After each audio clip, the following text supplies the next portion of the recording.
Kung totoo nga po na mayroong warrant of arrest at hindi lang ginawa sa Claro M. Recto, para po lahat ay guided.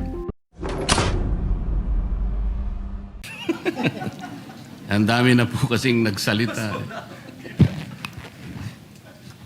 Sana po kung sino naman yung nauna na nagsabi, pakiunan nyo naman po. Sa akin lang po, nagpo-point of order po tayo, pero tayo rin naman po nagbabiolate ng ating patakaran. Nangyari po kasi yung nangyari kahapon, Mr. President, sa unang kasaysayan, sa kasaysayan ng institusyong ito. Nakita ko po, Mr. President, kung paano ginawa ng mga NBI yung ating pasukan. Gumawa po sila ng checkpoint. Sa akin pong palagay, magmula po nung panahon ng Philippine Assembly, hanggang ngayon, wala pa pong nangyaring gano'n.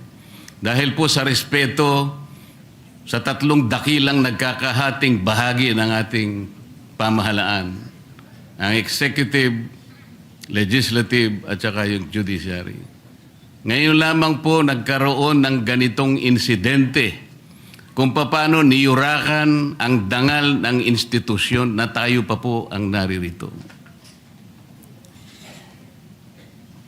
Mr. President, gusto ko po sanang magtanong ng ilang mga bagay sa ating kasama, sa kanyang mga tinuran na pangyayari, kaugnay po ng tangkang paghuli kay Senator Bato. Yun ang Pangulo, mas maganda pong makatanggap tayo ng mga katanungan sa ating kasamang kahapon pa nag-aantay. Yes. Salamat po, Mr. President. Please proceed unless you want to postpone that till tomorrow. Mr. President, Your Honor, kanina po ay marami rin pong gustong magtanong sa akin ng mga miyembro ng press. Bagamat tinangka ko po na wag munang umarap sa kanila dahil minsan po, imbes na makapag-clarify ka, lalo pong dumadami po ang mga issues. Kaya ako na pong nagpilit na parang iniiwasan ko na po. Kaya lang, hindi mo po maiwasan sa dami po nila, talagang hahabulin ka po eh. Ang una po nilang tanong sa akin, Sir, ipa-aresto niyo po ba si Senator Bato? So sagot ko po, Mr. President, tanong din. Ikaw, kayo, gusto niyo ipa-aresto? Ang sagot sa akin, hindi po, kayong tinatanong namin kasi kayo po ang nandito. Eh. Hindi, tinatanong ka rin kita kasi Pilipino ka. Gusto mo bang makita ang isang senador na ibinoto ng sambayanang Pilipino? Aaresto sa loob mismo ng Senado? Hindi po. O kung ikaw hindi, lalo na ako. Kayo po ba'y na-interview rin ng gano'n? Opo. Sir President? Nakakagulat po sapagkat ako po din mismo, mahal na kasama at idolo namin, Senator Marcoleta. Nagtataka din po ako sapagkat marami po sa mga tanong sa ating ibinabato. Parang tayo pa ay may kasalanan sa pagbibigay natin ng masasabing lugar sa ating kasama dito sa Senado. Samantalang meron naman po tayong adopted resolution number 44. Ako po'y nagtataka talaga bakit ang mga tanong ay para bang tayo ay harboring kagad ng kriminal. Ginoong Pangulo, Your Honor, yung nangyari po kahapon, mas naniniwala po ako sa dating Pangulo natin, Senator Soto, sa kanyang sinabi. Nung tinanong ko po siya kahapon, habang nagmimerienda po tayo, nung tayo nakasuspindi pa, sabi ko, Mr. SP, nung pinuntahan ka ba ng NBI, pinakita sa'yo yung warrant of arrest? Nakita mo ba? Hindi, sabi niya. Ako po naniniwala na talagang hindi nila ipinakita yung warrant of arrest sa ating dating Pangulo ng Senado.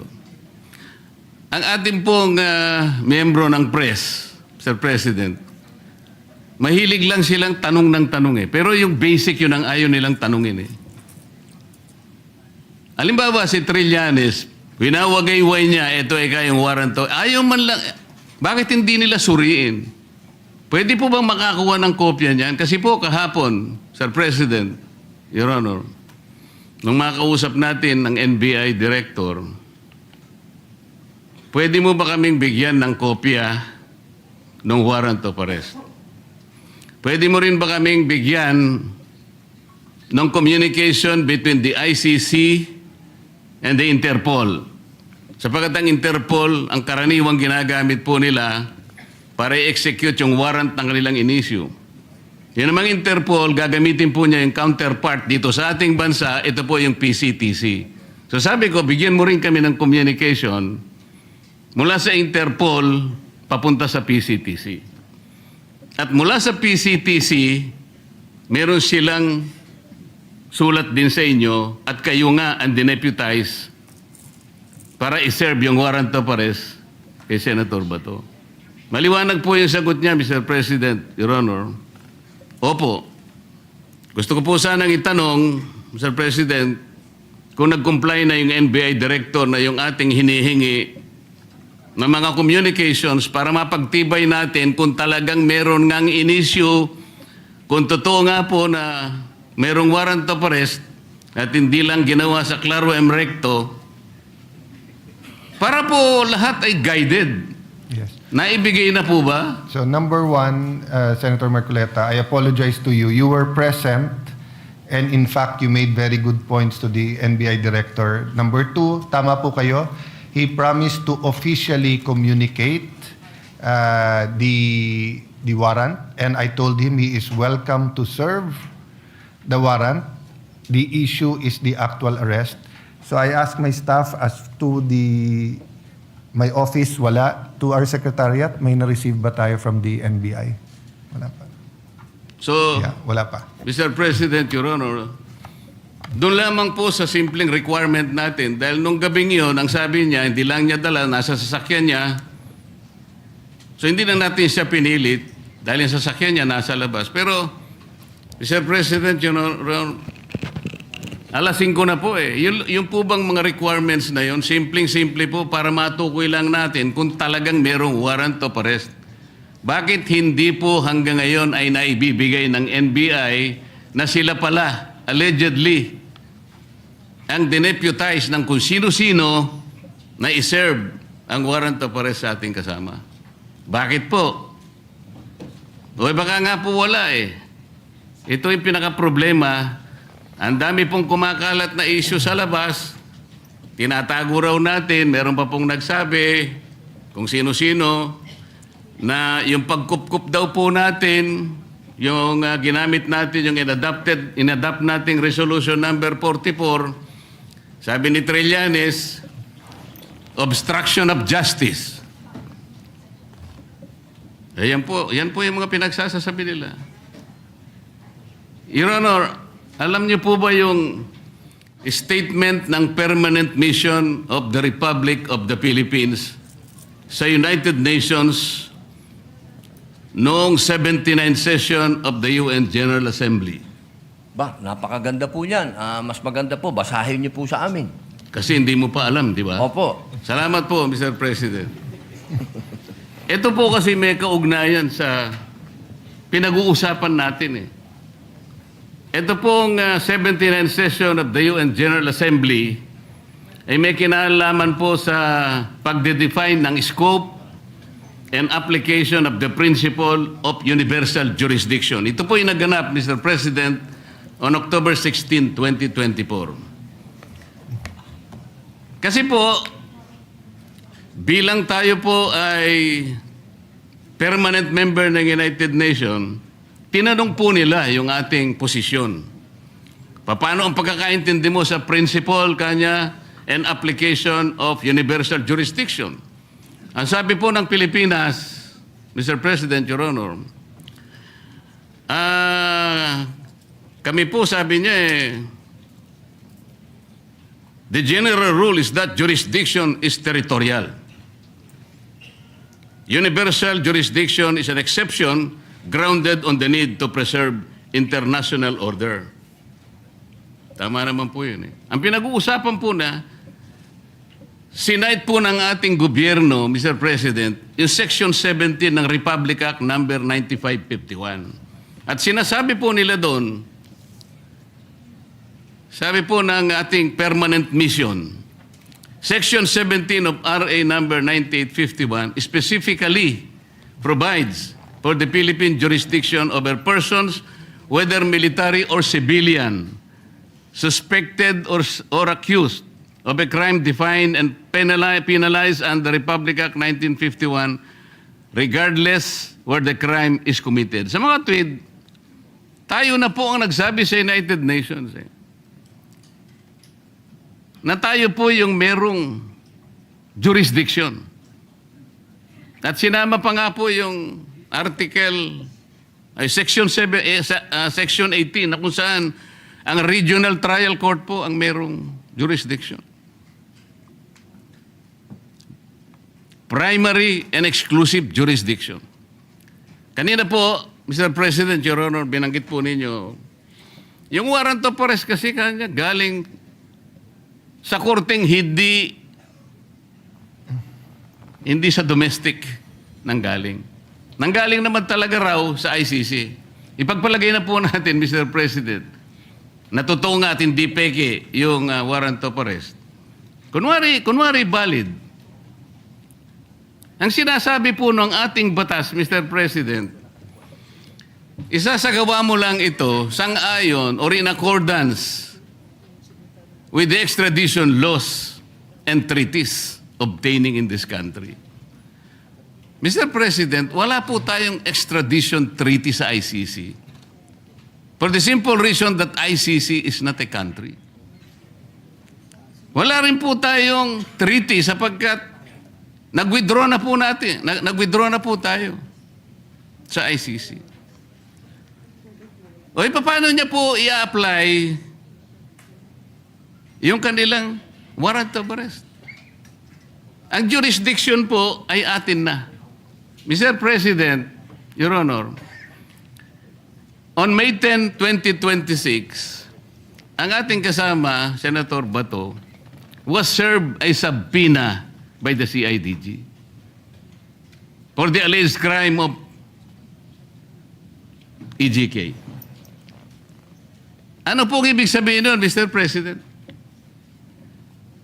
Yung pag-serve po nag-subpoena, na-operationalize na po, active na po yung kaso kahit nasa investigative and prosecutorial stage pa lang, ibig sabihin, our National Prosecution Service is already actively on the case.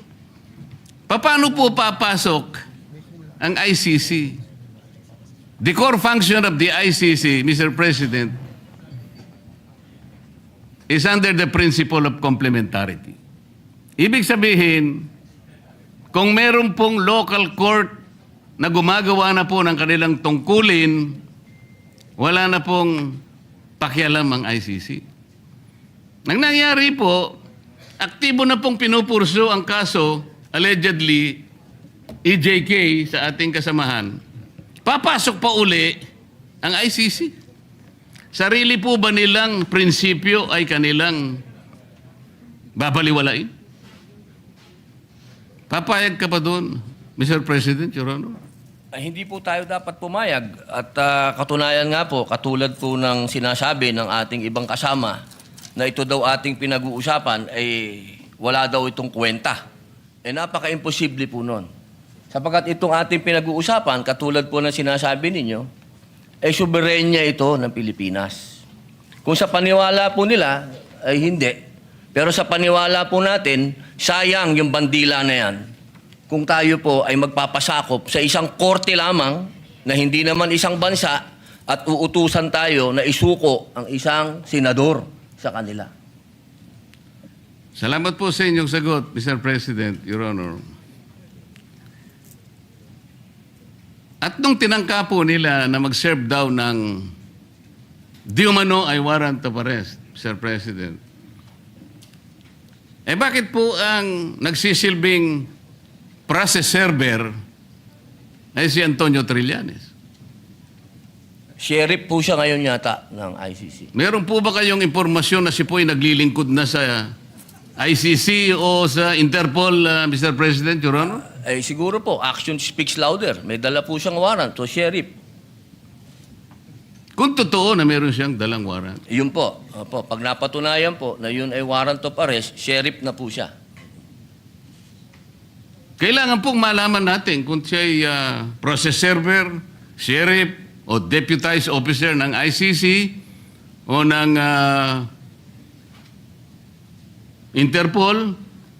At kailangan tawagin din po natin, Mr. President, ang representasyon ng Philippine Center for Transnational Crimes sapagkat sila po yung counterpart ng Interpol. Pagka po bypass nila yung opisina na yon, maliwanag po, peki po yung warrant of arrest, Mr. President. At peki din po yung nagseserve ng warrant of arrest. Naniniwala po ba kayo? Hanggat hindi po natin nakikita ang kopya na yan, lumalabas po na peki yan. Mr. President, Your Honor, alam niyo po ba yung bilateral immunity agreement sa pagitan ng United States of America at ng ating bansa? Alam ko po yan, nasa Quran po yan. Nasaan po? Nasa Quran po. Ang binabanggit ko po ay ang nasa paragraph 2 ng bilateral immunity agreement. Kaya ako po sinabi nasa Quran dahil ang sabi po sa Quran, kapag yung bagay na hindi mo alam, itanong mo sa nakakaalam. Pakisabi po. Opo. Hindi po. Tinatanong ko lang naman po kung alam ninyo kasi kung alam na ninyo, hindi na po ako magtatanong. Di po, kaya ipaalam nyo na po sa amin. Ayan. Mr. President, ito pong sinasabi kong ito, may kinalaman na naman po kasi. Malaki ang kinalaman sa ating pinag-uusapan ngayon. Dito po kasi sa paragraph 2 nitong bilateral immunity agreement na ito na ginawa noong May 13, 2003, minsan po itawagin ito na non-surrender agreement. Sinasabi po rito na ang isang citizen ng isang partido, ibig sabihin ng Amerika, na nandito sa ating bansa, ay hindi mo pwedeng isurrender o i-transfer by means sa isang international tribunal for any purpose unless such tribunal has been established by the United Nations Security Council. Ano po ang ibig sabihin nun, Mr. President, Your Honor? Yung ICC po kasi, hindi po established international tribunal ng UN Security Council. Kaya nga po, kung mapapansin nyo, Mr. President, Your Honor, ang Amerika at saka ang Russia, hindi partido ng ICC. Wala silang, ayaw nila yan. Kinamumuhian nila yan. Dito po sa agreement na ito, tayo po, ang bansa natin, may katungkulan na hindi niya isusurrender ang isang Amerikano. Militar man yan, civilian, o no, nang walang consent yung Amerika. Ano po yung ironical implication nito, Mr. President? Tayo po pumayag sa pagitan ng kasunduang ito na ipagmamalasakit natin ang isang Amerikano na nandito sa ating bansa, hindi siya pwedeng i-transfer o surrender sa ICC sapagkat yan ay hindi recognized ng UN Security Council. Pero tayo, senador, Pilipino, meron siyang mandato sa ating mga mamamayan. Hindi ba kabalintunaan ito, Mr. President, Your Honor? Opo. Tama po kayo. Yan po ay ibinoto po yan ng taong bayan. Katulad po ni Senator Bato. 20 million po ang bumoto dyan.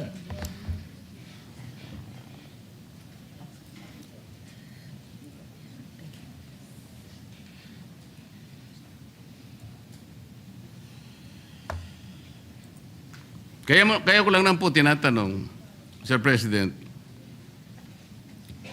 hindi ko po lubos na maisip, tayo pala kaya nating ipagtanggol ang hindi isang Pilipino, kahit hindi Pilipino, dahil lamang nakipagkasunduan tayo. Pero sarili nating kapwa Pilipino, may mandato sapagkat nagsisilbing senador ng ating bansa.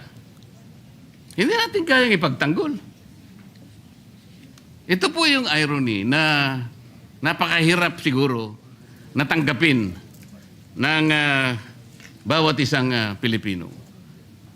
Tama po kayo eh. Ang warrant of arrest po ay galing sa ICC. Ang kaso po ni Senator Trillanes ay iba sapagkat ang nag-issue ng warrant of arrest ay sarili nating korte na kailangang igalang. Ganon din po ang warrant of arrest na inisyo kay dating Senador Laila de Lima. Pero ito'y natatangi po eh.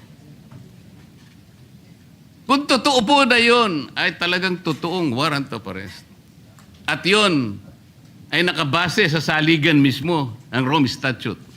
Bakit hindi muna nila unang basahin, Mr. President, yung Article 59 ng Rome Statute, na kung saan sinasabi ron, yung aarestuhin mong tao, kailangan madaliin mong ilagak sa isang competent judicial authority ng custodial state. Ano ang custodial state? Yung ating bansa. Bakit po kailangan yon? Maski ang ICC, kinikilala niya yun. Dahil meron pong mga prosesong dapat na mapagtibay. Una, kailangan malaman natin kung yung warrant of arrest applicable doon sa tao na yun. Dito lang, sa pinag-uusapan natin, hindi applicable kay Senator Bato. So meron siyang recourse para questionin yung warrant of arrest. Kaya importante na ilagak mo siya sa isang competent judicial authority.